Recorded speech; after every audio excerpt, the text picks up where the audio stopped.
ત્યારે એવું જ નખરા એટલે હું એવું કરતી. તો ફાઇનલી ગેસ આપણે લોકો પહોંચી ગયા છે મંદિરે. તો ચલો ફટાફટ પહેલા અંદર જઈએ ને દર્શન કરીને તમને પણ દર્શન કરાવીએ. તો ચલો. એટલો ટ્રાફિક છે કે અહીંયા બહાર સ્ક્રીન મૂકી છે એની અંદરથી મસ્ત દર્શન થાય છે અને અંદર એટલી ભીડ છે, લાઈન જ બહુ મોટી લાગી છે.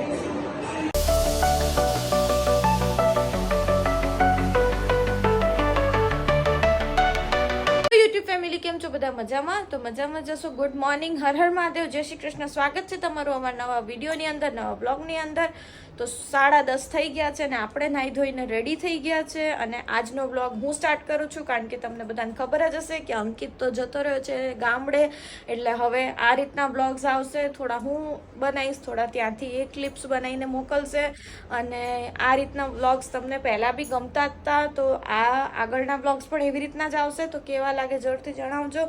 અને આજે આપણે હનુમાનજીનો જન્મ ઉત્સવ છે તો એ બધી પણ આપણે તૈયારી કરશું. એટલે દીવાબત્તી તો મેં આજે કરી લીધા છે. તો ચલો આપણે સૌથી પહેલાં તો મહાદેવજીના દર્શન કરી લઈએ. તો ચલો.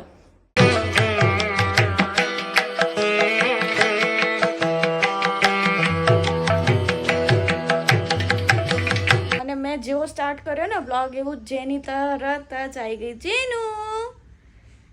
ચલો બધાને હાય કરી દો. હાય કરી દો બધાને. હાય કરી દો. જોયું મારી જોડે આવું જ કરે અંકિત. એમ કે ને કે હાય કરી દે જેની. જેની હાય કરી દે.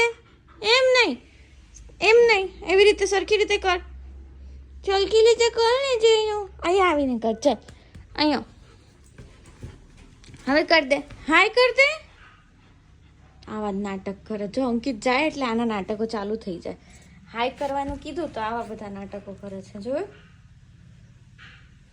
તો ચલો આપણે તો હવે સવાર થઈ ગઈ ને બધું કામ બાકી જ છે રસોડાનું ને બધું. એ તો આપણે કરવું જ પડશે એટલે ફટાફટથી પહેલાં એ બધું પતાવી દઈએ અને મળીએ પછી. મમ્મી આવી ગઈ છે ઘરે અને આજે બનાવવાની છે તાંજળિયાનું શાક. વાહ, શું વાત છે. તને ભાવે ભાજીનું? બહુ સારું.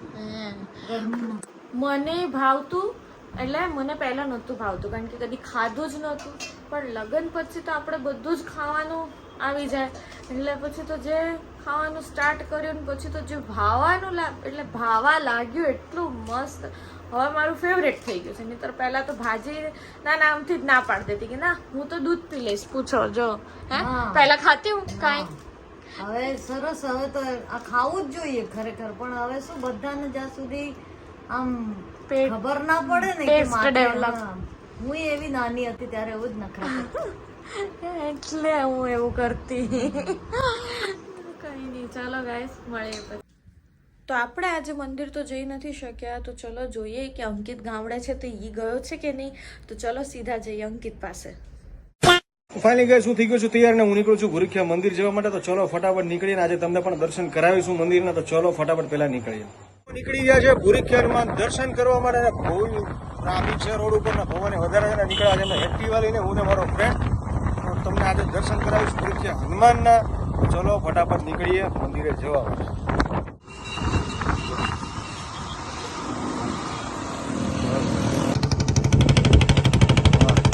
આ રિક્ષાની સાચી મજા છે.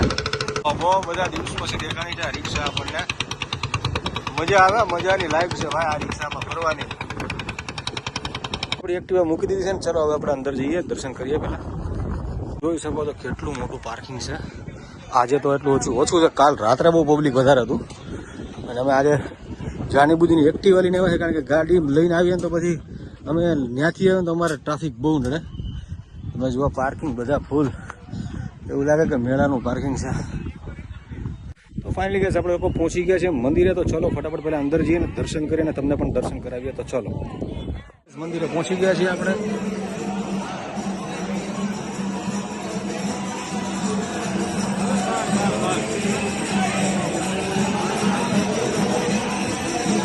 તમે જોઈ શકો તો એટલી બધી ભીડ છે અંદર.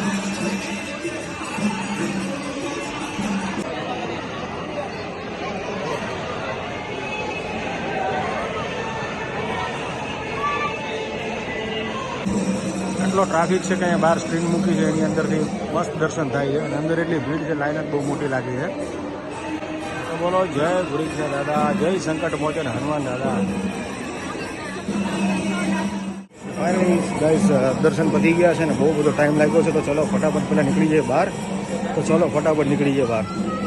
તો આપણે નીકળી ગયા છીએ બહાર, મંદિરની બહાર આવી ગયા છે ને તમે જુઓ અમે પાછળના રોડેથી અંદર આવ્યા છીએ મંદિરમાં, કારણ કે આગળ એટલી જગ્યા છે જ નહીં કે અંદર આવી શકે ને ત્યાંથી ગાડી લઈને આવવા નથી દેતા, એક્ટિવા લઈને બી અંદર નથી આવતા. અમે લોકો પાછળથી આવ્યા છીએ એટલે અહીંયાથી ફટાફટ અમારા દર્શન થઈ ગયા અને અમે નીકળી પણ ગયા.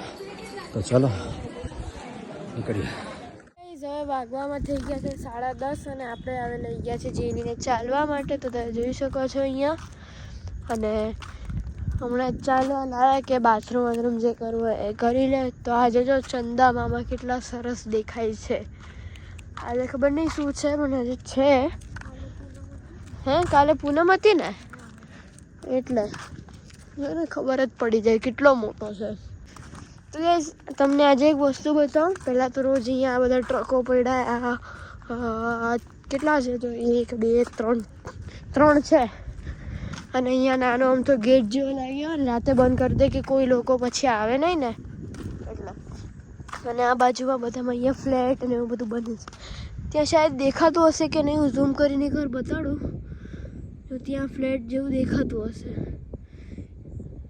સવારમાં દેખાય, બાકી હમણાં ન દેખાય. અને અહીંયા જો તમને બતાડું ગેટ જેવું જે બનાવ્યું છે ને, પવન તો ઠંડો ઠંડો ચાલી રહ્યો છે હમણાં, કેમ કે આ બધા ન્યૂઝમાં એમ કહે છે કે લખનઉમાં વાવાઝોડું આવ્યું છે ને એટલે. તો ગાઈસ આ જોઈ શકો આ ગેટ આ રહ્યો જો, એકદમ લોખંડનો બનાવ્યો છે આખો, કે નીકળે નહીં ને એવો છે જો હલે નહીં. અહીંયા ખબર નહીં આ ગટર કોઈ તોડ નાખી છે, પગ મૂકવો રિસ્કી છે, પડી જાય. તો મળી આવે ગાઈસ સીધા ઘરે જઈને. આ બ્લોગને આપણે અહીંયા જ એન્ડ કરશું, કારણ કે લેટ થઈ ગયું છે ને હજી એડિટિંગ એ બાકી છે. તો આ બ્લોગ કેવો લાગ્યો જરૂરથી જણાવજો, લાઇક કરજો, શેર કરજો, સબસ્ક્રાઈબ કરજો. મળીએ એક નવા બ્લોગની સાથે. ત્યાં સુધી હર હર મહાદેવ, જય શ્રી કૃષ્ણ, ગુડ બાય.